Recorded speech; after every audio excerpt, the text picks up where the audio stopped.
आकाशवाणी भोपाल से प्रस्तुत हैं प्रादेशिक समाचार।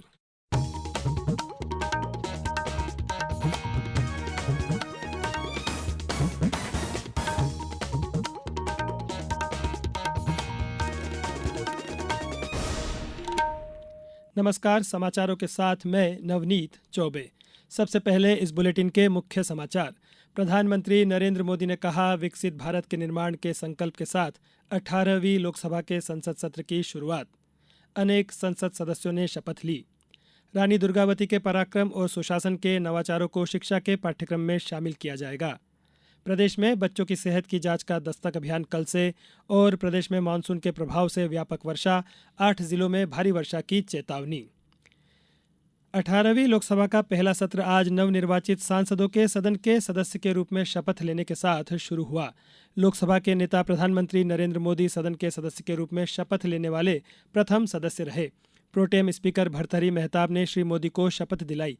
इससे पहले राष्ट्रपति द्रौपदी मुर्मू ने श्री मेहताब को 18वीं लोकसभा के प्रोटेम स्पीकर के रूप में पद की शपथ दिलाई। केंद्रीय मंत्री अमित शाह, राजनाथ सिंह, शिवराज सिंह चौहान और अन्य ने लोकसभा सदस्य के रूप में शपथ ग्रहण की।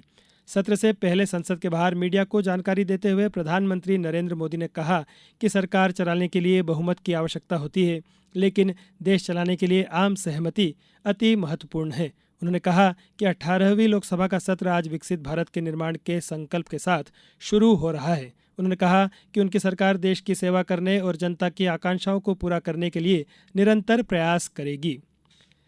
प्रधानमंत्री नरेंद्र मोदी ने कहा है कि एनडीए सरकार के लिए सुधार 140 करोड़ भारतीयों के जीवन को बेहतर बनाने का एक साधन है।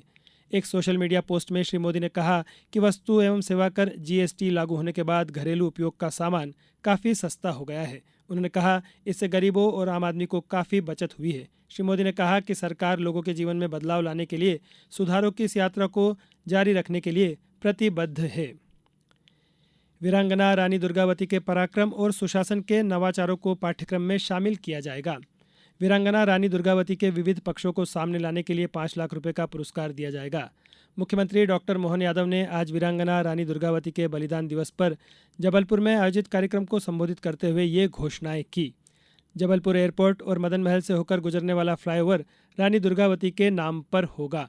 उन्होंने कहा कि वीरांगना रानी दुर्गावती ने न केवल अकबर की सेना को 3 बार परास्त किया, अपितु सुशासन और जल प्रबंधन के क्षेत्र में भी कई नवाचार करते हुए क्षेत्र को जनोन्मुखी शासन व्यवस्था प्रदान की। उन्होंने कहा कि सरकार क्षेत्र के तालाबों व जल संरचनाओं का जीर्णोद्धार भी प्राथमिकता से करेगी। इससे पहले मुख्यमंत्री ने समाधि स्थल पर पहुंचकर पूजा अर्चना की तथा रानी को श्रद्धांजलि अर्पित की। खाद्य सुरक्षा प्रबंधन, जमाखोरी तथा सट्टेबाजी को रोकने के लिए केंद्र ने राज्यों और केंद्र शासित प्रदेशों के थोक और खुदरा व्यापारियों पर गेहूं के भंडारण के लिए सीमा निर्धारित की है। व्यापारियों और थोक विक्रेताओं के लिए सीमा 3000 टन होगी। खुदरा विक्रेताओं के प्रत्येक प्रतिष्ठान के लिए सीमा 10 टन और उनके डिपो के लिए सीमा 3000 टन होगी। यह सीमा 31 मार्च 2025 तक लागू रहेगी। अब समाचारों में वक्त है एक ब्रेक का। ये समाचार आप आकाशवाणी भोपाल से सुन रहे हैं। हमारे समाचारों को अब आप कभी भी और कहीं भी अपनी सुविधा के अनुसार सुन सकते हैं। ये समाचार बुलेटिन यूट्यूब, फेसबुक और एक्स प्लेटफॉर्म पर AIR न्यूज भोपाल पेज पर सुने जा सकते हैं।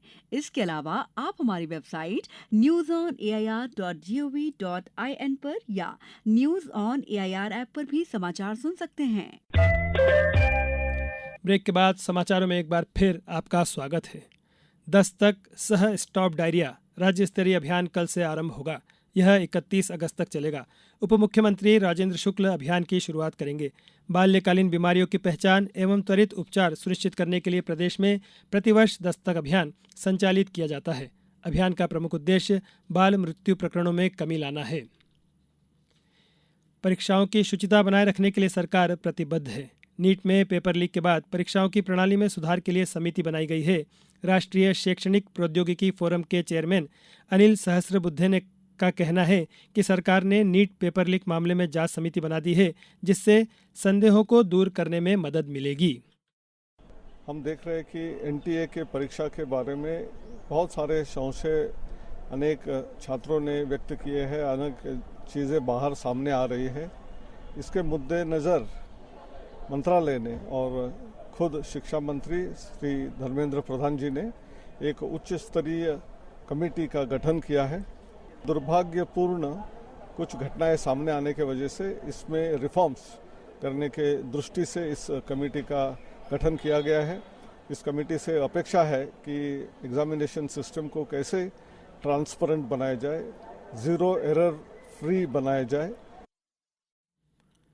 माखनलाल चतुर्वेदी राष्ट्रीय पत्रकारिता विश्वविद्यालय के कुलपति केजी सुरेश ने कहा है कि सीबीआई जांच कराकर सरकार ने तुरंत कदम उठाया है। उच्च स्तरीय समिति भी सुधार के लिए बनाई है, जिसके अच्छे परिणाम मिलेंगे। मैं समझता हूं कि इसको एक ओवरहॉलिंग की ज़रूरत थी और एक आमूलचूल परिवर्तन की आवश्यकता थी। और इस वक्त जो कदम उठाए हैं इसरो के पूर्व अध्यक्ष के राधाकृष्णन जी के नेतृत्व में जो पैनल बना है वो काफ़ी सुझाव देंगे 2 महीने के अंदर। और एनटीए में भी जो बदलाव शीर्ष स्तर पर किया गया है, सीबीआई द्वारा भी इसकी जो जांच हो रही है, मुझे लगता है कि बहुत ही प्रॉम्प्ट और सक्रिय और सकारात्मक कदम उठाए गए हैं। हो सकता है कि अभी फ़िलहाल कुछ कष्ट विद्यार्थियों को हो, क्योंकि कुछ परीक्षाएं रद्द की गई है, कुछ स्थगित की गई है, लेकिन इसके दूरगामी परिणाम बहुत ही सकारात्मक होंगे और उसका निश्चित ही लाभ जो है हमारे विद्यार्थियों को और परीक्षा में बैठने वाले उम्मीदवारों को मिलेगा। प्रदेश में पोलियो सुरक्षा चक्र बनाए रखने के लिए 25 जून तक प्रदेशव्यापी अभियान चलाया जा रहा है। इसके अंतर्गत प्रदेश में 1 करोड़ से अधिक 5 वर्ष तक के बच्चों को पोलियो की दवा पिलाने का लक्ष्य रखा गया है। इंदौर में इसके लिए 8,000 से अधिक कर्मचारी तैनात हैं, जो आज से घर घर जाकर छूटे हुए बच्चों को पोलियो की दवाई पिला रहे हैं। नर्मदापुरम जिले में 5 वर्ष तक के कुल 1,12,745 बच्चों को पोलियो की दवा पिलाई गई। जिले में 1,51,309 बच्चों को पोलियो की दवा पिलाने का लक्ष्य रखा गया है। बैतूल जिले में शहरी क्षेत्र के 22,904 एवं ग्रामीण क्षेत्र के 1,45,512 यानी कुल 1,68,416 बच्चों को पोलियो की दवा पिलाने का लक्ष्य है। दक्षिण पश्चिम मानसून कल प्रदेश के अलीराजपुर, बड़वानी, धार, खरगोन, सीधी, सिंगरौली, इंदौर, उज्जैन, देवास, भोपाल, रायसेन और नर्मदापुरम में प्रवेश कर गया है। इसके प्रभाव से प्रदेश के अधिकांश जिलों में कहीं कम तो कहीं अधिक बारिश हो रही है। मौसम विभाग ने बड़वानी, अलीराजपुर, झाबुआ, धार, छिंदवाड़ा, सिवनी, बालाघाट और पांढुर्णा में कुछ स्थानों पर भारी बारिश की चेतावनी दी। इसके अलावा 47 जिलों के लिए बारिश का येलो अलर्ट जारी किया गया है।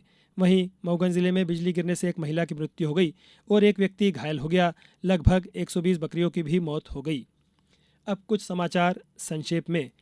छिंदवाड़ा में वीरांगना महारानी दुर्गावती के 461वें बलिदान दिवस पर पुण्य स्मरण समारोह सप्ताह के अंतर्गत उनके व्यक्तित्व एवं कृतित्व से संबंधित गतिविधियों जैसे चित्रकला, रंगोली, लोकगीत गायन, स्वरचित कविता, निबंध लेखन एवं भाषण प्रतियोगिता का आयोजन किया जा रहा है। सीहोर जिले के आष्टा ब्लॉक में कन्नौद रोड स्थित थाना परिसर में 1 करोड़ रुपए की लागत से बने नए थाने के भवन का 26 जून को लोकार्पण होगा। विश्व जनसंख्या दिवस अभियान के तहत खंडवा जिले में 27 जून से स्वास्थ्य एवं आशा कार्यकर्ता योग्य दंपत्ति से संपर्क कर परिवार नियोजन के साधनों की जानकारी देकर छोटे परिवार का लाभ बताते हुए प्रेरित करेंगे। और नीमच जिले की सभी ग्राम पंचायतों और नगरीय निकायों में 28 जून को रक्त समूह परीक्षण शिविरों का आयोजन किया जा रहा है। इन शिविरों में एक दिन में ही जिले के 1 लाख लोगों का रक्त समूह परीक्षण का लक्ष्य रखा गया है। इस बुलेटिन में बस इतना ही। इजाज़त दीजिए। नमस्कार।